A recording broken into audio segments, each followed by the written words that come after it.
We would like to welcome next Lee Martin, a 2014 fiction judge, to our stage.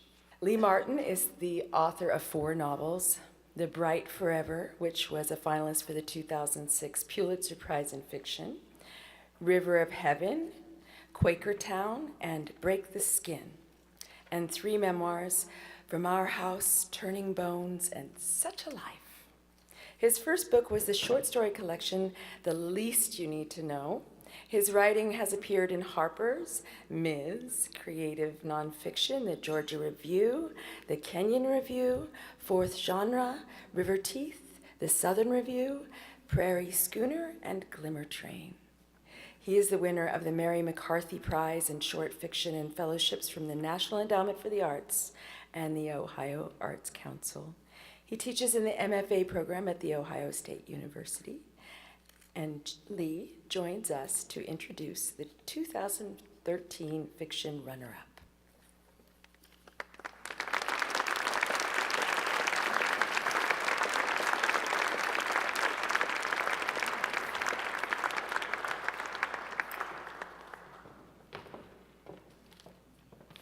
Good evening, everyone.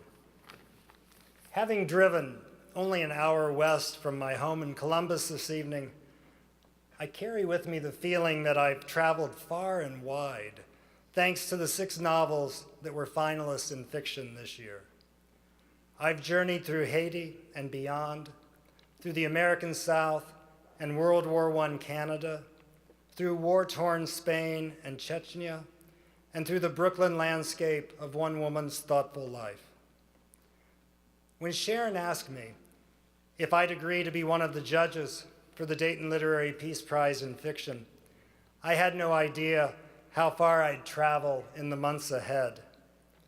Journeys that have brought me here tonight, with the privilege of being in this room with so many people whose work I admire, with gratitude for the company of those who believe in the power of literature to make us all better, and with the honor of introducing this year's runner-up in fiction, Margaret Wrinkle.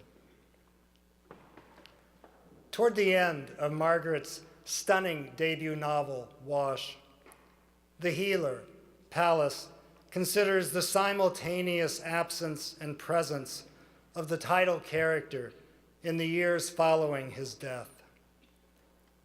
Wash, a slave owned by a discontented Revolutionary War veteran, worked as a breeding sire and labored to maintain his dignity and his humanity. His true love, Pallas, sees him now in all the children around her, the children he fathered. She sees that everyone is all of one fabric. Even those white folks, good and bad, here and gone, all of them are always, and always have been, part of this one living, breathing thing, moving through a time and a space bigger than any of them ever knew. It's the expansive and generous spirit of this novel that finds room within the horrors of slavery for an understanding of how this unfortunate institution came to be, while never neglecting the complicated lives of the people involved, both black and white. Margaret Wrinkle, in prose that is by turns lyrical and gritty, patiently unfolds this story of transcendence. Wash is an unforgettable character, a heroic character, who rises above the ugliness of his circumstances. This is a genuinely American story that reminds us of our common humanity. Margaret Wrinkle has written a book that takes us further in our understanding of the political and cultural factors at work in the individual life, while also calling attention to the importance of each man and woman who resist becoming what governments, institutions, and other people have insisted he or she be. This powerful and beautifully written novel leaves us with the image of Pallas watching a flock of birds on the wing, and this thought. She feels her heart swell and contract right along with that flock, breathing in the sky, and she knows, just as sure as the shape of her own hands, we are all of us one thing, all here, all connected, all the time, regardless. Exactly. This is a novel sprung from a wellspring of immense artistry, a willingness to journey into darkness in order to come back to the light. Wash haunts us with its clearly told tale and its reminder of what we share that can, no matter the depth of that darkness, redeem us and allow us to live with a peaceful heart. It's my extreme honor to introduce Margaret Wrinkle.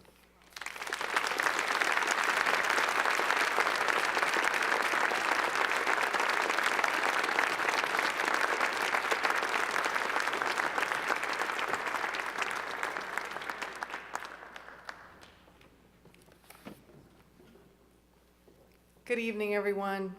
I'm so honored to be here. Thank you, Lee, for that introduction, and thanks to all the judges and to this remarkable prize, to Sharon for creating it, to Mark and the whole committee for this fantastic weekend, and to my fellow writers. I'm deeply honored to see Wash included in an ongoing conversation about peace with such remarkable works. Thanks to Grove Atlantic for publishing a book that many others feared would be too controversial. And as always, thanks to the ancestors for haunting me into unearthing their stories and weaving them together into one, especially Wash. Now that I've been on the road in conversation about this book for over a year, I'm finally starting to understand what it came to teach me, what it's really about. It's about learning how to see, learning how to expand your vision in order to see across all kinds of divides. While learning to see may sound abstract, that's only because it's so basic and fundamental, yet so powerful. The way we choose to see each other can either make peace or it can bring conflict. We're all one in the spirit world, but then as we come into this world, and as we come into matter, we become differentiated into the very real specifics of culture, religion, gender, class, race, and so many other divisions. Our sacred task then comes in learning to see one another fully across all these divides, to recognize our original oneness, and to recreate our essential wholeness. I was lucky enough to be born into a place and time that taught me the power of seeing. It also taught me the cost of blindness, and it made me into a bridge figure, whether I wanted to be one or not. Entering this world in Birmingham, Alabama, during the summer of 1963, being descended from slaveholders, even as I was tended and loved by those whose ancestors could have been owned by mine, made me bound by love to people on both sides of a deep racial divide, one that had been held in place with tremendous violence for generations. Because I loved people who found themselves so divided, my life became about learning how to see across that divide in both directions. Being born into segregation created in me a hunger for wholeness and launched me into an ongoing conversation about peace and what it has to do with how we choose to see one another. This conversation started between me and a woman named Mrs. Ida Mae Lawson Washington, who came to work for my family when I was 7 years old. And I'm grateful to her and to her descendants for their generosity in allowing me to cross the color line and start losing my white innocence. My experience with this family inspired me to continue this conversation back and forth across cultural divides in Birmingham, the West Bank, and South Africa. One chapter of this conversation unfolded during the making of our documentary about contemporary race relations in Birmingham. During hours of interviews, a young black man tells me, Your reality is not my reality. The truth to you may not be the truth to me because we have different realities. Once he understands that I agree with him, he asks the central question, so how do we get each other to understand the realities? Then I interview an older white man who's an expert at administering lie detector tests. He tells me, perception is always the only truth. It's what one perceives to be, that's what is, regardless of fact.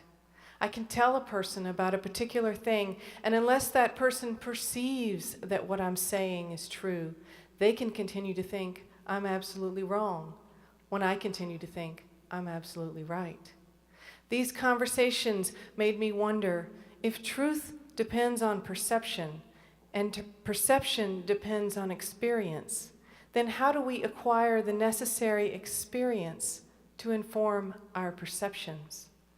The legacy of slavery has shaped this country in such a way that too many whites and blacks still find themselves without enough opportunities to encounter one another safely, on equal footing, on shared neutral turf. Too many interracial encounters are still fraught, weighed down by all that hasn't yet been acknowledged about our shared past, limited by all that we don't yet know about one another. We should probably be more realistic about how hard it can be to find yourself outside your comfort zone, walking on eggshells, weighing every word, and aware through it all that you are showing and being shown only the most surface layers. So how do we encounter each other enough to learn how to encounter each other? Fiction gives us a place to start because it is private and intimate, yet deeply co-creative. It allows us to meet each other with a more open heart because when you read fiction, you are usually in a safe place. I'm not saying that reading fiction is safe because it's not. But because you are alone and well within your comfort zone, you can afford to do something radical. You can afford to travel deeply into the experience of another person. And every time you make this trip in fiction, you are more able to do it out in the world. An 88-year-old white Southern lawyer and farmer came up to me after reading Wash. I was apprehensive at first, but then he lit up as he told me, "My granddaddy told us about slave breeding and about the patty rollers. He told us about owning a man who told him about being captured in Africa. So I thought I knew. But it wasn't till you put me there on the side of that road in the middle of that night when the patrollers stopped Wash wanting his pass. It wasn't till then that I thought about it from the other fellow's point of view." He leaned in close and added, "I was right there, and I couldn't sleep." What he meant was, it wasn't till then that he felt it from the other fellow's point of view, and that's why he couldn't sleep. He'd clearly been rattled, but he'd loved it. He was on fire telling me about this sleepless night, because during it, his world had gotten bigger. Fiction had allowed a man like him to encounter a man like Wash on equal footing, an encounter that doesn't happen all that much in what we call the real world, for plenty of good reasons. And this encounter liberated both men. In learning how to see the other as yourself, you learn how to become big enough to hold differing truths, not because that's the admirable thing to do, but because that's where freedom and authenticity can be found. It can be scary because it goes against all our conditioning, and there aren't many models for living this way. So when I found this passage years ago in the Upanishads, I typed it out and put it on my altar where it could remind me every day that reality is much bigger than I'd been taught. Here's the excerpt. "Who sees all beings in his own self, and his own self in all beings, loses all fear." So it's simple. To lose all fear is to be in peace. It's simple, but it can be daunting. And you have to be willing to get big. Big enough to see the other as yourself without reducing either one. Big enough to hold all the differing voices with their competing truths whether they resolve and integrate, or whether they insist on maintaining a polyrhythmic expression of multiple realities. This expansion of your reality may occasionally keep you up at night, but it will also keep you alive and on fire. But the transformative power of fiction would mean little without the hunger of readers like you, readers who want to travel and learn and see. I'm grateful to all the books and stories that have fed me, and I'm grateful to all the readers who have opened their hearts to Wash. All I ever wanted was one whole world, one that was big enough to hold all of life. I had no idea there were so many other people who wanted the same thing. Thank you.